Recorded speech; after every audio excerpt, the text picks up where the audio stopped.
యోసేపు యవ్వనంలో ఉన్నాడు, అటుపక్క మనిషి రెడీగా ఉంది పాపిష్టి పనికి.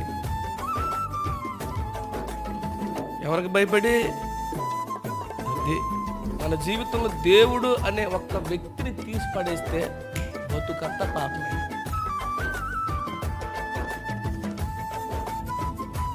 ఈ ఒక్క దేవుడే మనల్ని అన్ని విషయాల్లో కూడా కాపాడుతుంటాడు, కృప చూపుతాడు, పోషిస్తాడు.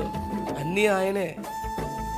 దేవునికి స్తోత్రం కలిగిన నా రాజువు, నా దేవుడవు, నా తండ్రివి నీవే, నా ధైర్యము, ఆధారము, నా సమస్తము నీవే.